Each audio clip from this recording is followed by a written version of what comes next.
अच्छा चांदनी, पहले के मर्द जो होते थे वो बिल्कुल हट्टे कट्टे जवान होते थे और अभी के मर्द जो है वो बिल्कुल दुबले पतले होते हैं, ऐसा क्यों? क्यों क्या, जो पहले के जो मर्द होते थे ना वो दूध पीते थे और अभी के जो मर्द होते हैं ना वो दूध दबाते हैं।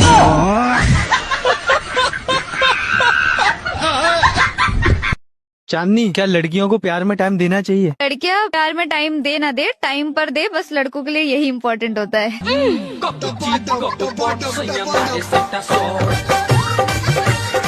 यार भाभी, तुमको कितनी बार बोला इतने छोटे छोटे कपड़े मत पहना करो यार। यार देवर जी, तुमको क्या प्रॉब्लम है? अरे तुम्हारे इंडिकेटर दोनों जलते रहते हैं हमेशा। तो बिजली तो मेरा खर्च हो रहा है ना। अरे लोड तो मेरे खंबे पे पड़ रहा है ना। बात अच्छी ना रहा। एक नंबर के छिनारा। 8 का आधा करेंगे तो कितना रहेगा? 4। गलत है। 8 का आधा करेंगे 4 नहीं रहेगा? नहीं।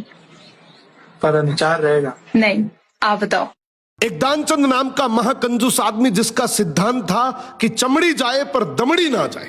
एक बार पत्नी बोली, इंसान का शरीर मिला है, कुछ तो दान करो। बोला नहीं। पत्नी बोली, एक बार गंगा स्नान ही कराओ, कुछ तो पुण्य मिलेगा। बहुत समझाने के बाद मन ही मन सोचा, पैदल जाऊंगा, स्नान करके घर आ जाऊंगा, क्या ही लगेगा। अब वो जैसे ही गंगा में डुबकी लगाने लगा, भगवान ने उसकी परीक्षा लेने के लिए पंडे का रूप धारण करके सामने खड़े हो गए। वो जैसे ही बाहर निकला, भगवान बोले, जजमान की जय हो। उसने बोला, भाई तुम कौन हो? बोले, हम पंडा हैं, बड़े संतोषी ब्राह्मण हैं, वैसे तो कभी कभी आते हैं, तुम्हारे जैसा भी कभी कभी आता है, साल साल भर का खाना दे जाता है। दानचंद बोला, साल भर का? मैं तो नहीं दे सकता। बोले, महीने का ही दे दो। उसने बोला, मैं तो एक दिन का भी नहीं दे सकता। भगवान बोले, कुछ तो देना पड़ेगा। उसने बोला, चलो एक धेला दे दूंगा। भगवान बोले, चल तू धेला ही दे। बोला, वो भी अभी नहीं, उधार ले लो। भगवान बोले, ठीक है। अब कुछ दिन बाद भगवान वही पंडे का रूप लेके उसके दरवाजे पे आ गए। पत्नी ने पूछा, तुम कौन हो? बोले, मेरा उधार लेने आया हूं। पत्नी अंदर जाके बोली, बाहर एक पंडा आया है, कुछ उधार है?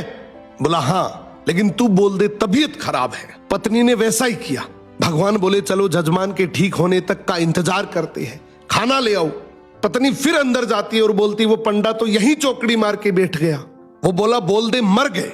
पत्नी जैसे ही आकर बोलती है, भगवान तुरंत खबर फैला देते हैं कि दानचंद गुजर गए। अब धीरे धीरे लोग इकट्ठे हुए, उसे बांध कर ले जाने लगे। पत्नी बोली, अरे मरे नहीं है। लोग बोले, ये तुम्हारा मोह है। अब भगवान ने भी हार मान ली कि ये मर जाएगा लेकिन कुछ देगा नहीं। भगवान ने अर्थी रुकवाई और बोले, जजमान के कान में कुछ कहना चाहता हूं। भगवान बोले, अरे दानचंद आंखें खोल, मैं भगवान हूं। उसने सोचा, अरे ये तो स्वयं भगवान है। उसने आंखें खोली, सामने वही पंडा। देखकर आंखें फिर बंद कर ली। भगवान बोले, अरे भाई मांग ले, तू क्या मांगता है? तेरे से कुछ मांगने नहीं आया हूं। इसने बोला, हमको तो कुछ नहीं चाहिए, बस धेला छोड़ दो। इसी तरीके से बहुत सारे लोग हैं जो मर जाएंगे लेकिन 1 रुपए दान नहीं करेंगे। एक बार एक गधे को जंगल के रास्ते में एक शेर की खाल मिली। वो उस खाल को पहनकर खुद को शेर जैसा देखकर बहुत खुश हुआ। फिर वो अकड़कर जंगल में गया और एक हिरण उसे देखकर डरकर भाग गया। फिर एक लोमड़ी उसके कदमों में गिरकर जान की भीख मांगने लगी। गधा ये देखकर बहुत खुश हुआ, यार अब तो मेरे से सारे जानवर डर रहे हैं, और सोचा अब पूरे जंगल में डर का माहौल बनाने का टाइम आ गया। अब मैं शेर की तरह जोर से दहाड़ूंगा तो सारे जंगल के जानवर डर कर भाग जाएंगे। अब गधे ने जैसे ही दहाड़ने के लिए मुंह खोला तो आवाज आई, ढेंचू ढेंचू।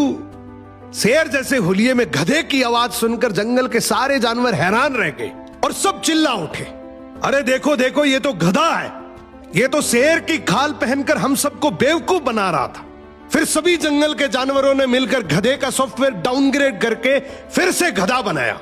इस कहानी का सिंपल सा मतलब है कि किसी सक्सेसफुल आदमी को देखकर उसके जैसा हुलिया बनाने से, उसके जैसे कपड़े पहनने से आप सफल नहीं हो सकते। अगर आप सफल होना चाहते हैं तो उसके जैसी मेहनत करनी पड़ेगी, उसकी तरह आपको सेक्रीफाइस करना पड़ेगा, उसकी तरह रात दिन आपको डेडिकेशन से काम करना पड़ेगा।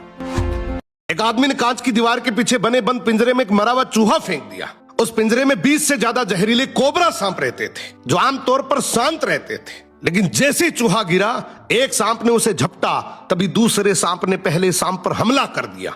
कुछ ही सेकंड में पूरा पिंजरा लड़ाई का मैदान बन गया। सांप एक दूसरे को काटने लगे, आपस में लिपटकर लड़ने लगे और बाहर खड़ा एक आदमी हाथ में कॉफी लेकर चुपचाप ये सब देखता रहा। उसे सांपों को लड़ाना नहीं पड़ा, उसने बस एक चीज की कमी पैदा कर दी, चूहा। कुछ देर बाद सिर्फ एक सांप बचा, घायल, थका हुआ, लेकिन सबसे खतरनाक था। आदमी ने सिर्फ एक चूहा फेंका और उसे पता चल गया कि सबसे ताकतवर सांप कौन है। ठीक ऐसा ही खेल कई दफ्तरों में होता है। बॉस खुद मैदान में नहीं उतरते, वे बस एक प्रमोशन, थोड़ा सा बोनस या सीमित मौका सामने रख देते हैं, फिर लोग उसी के लिए एक दूसरे से लड़ने लगते हैं।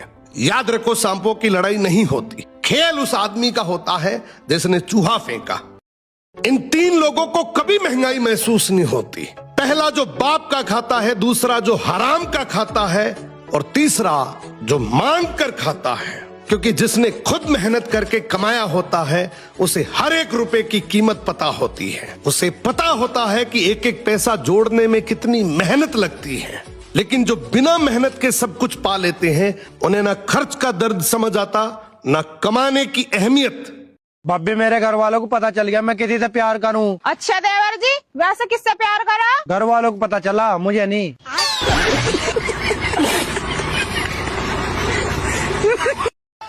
अच्छा बच्चों, ये बताओ अरेंज मैरिज और लव मैरिज में क्या फर्क है? मैडम जी मैं बताऊं? हाँ बताओ। मैडम जी, अरेंज मैरिज का मतलब है बिका हुआ माल वापसी नहीं होगा। और लव मैरिज में?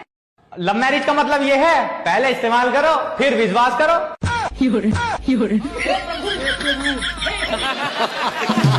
बता, ऐसा कौन सा पक्षी है जो सिर्फ बारिश का ही पानी पीता है? सिर्फ बारिश का ही पानी पीता है? हाँ। कोई पक्षी नहीं है ऐसा एक पक्षी है, ऐसा सोच। जो सिर्फ बारिश का ही पानी पीता है? हाँ। पता नहीं यार। कौन सा दरवाजा है जो खुलता भी है और बंद भी होता है, लेकिन उसके अंदर कुंडी नहीं होती?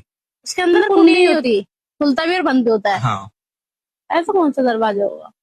India Gate? गलत जवाब। इंडिया गेट नहीं है। गाइस, आपको सही आंसर।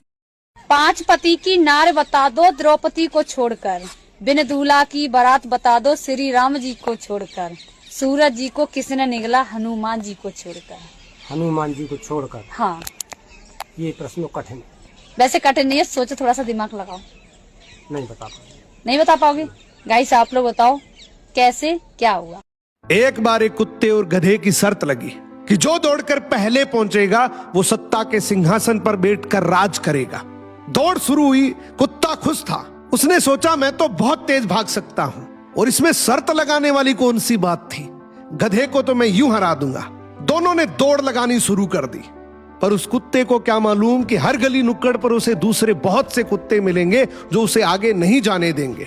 और वही हुआ, जैसे जैसे वो आगे बढ़ा, हर गली नुक्कड़ पर उसे दूसरे कुत्तों का सामना करना पड़ा। उसके ऊपर जानलेवा हमला हुआ, उसका विरोध हुआ। जैसे तैसे करके कुत्ता वहां पहुंचा और देखा गधा सिंहासन पर बैठा राज कर रहा था। इस कहानी का मतलब है कि हम जिंदगी में जब जब आगे बढ़ने की कोशिश करेंगे, हमारे ही समाज के लोग सबसे पहले हमारी टांग खींचने का काम करेंगे।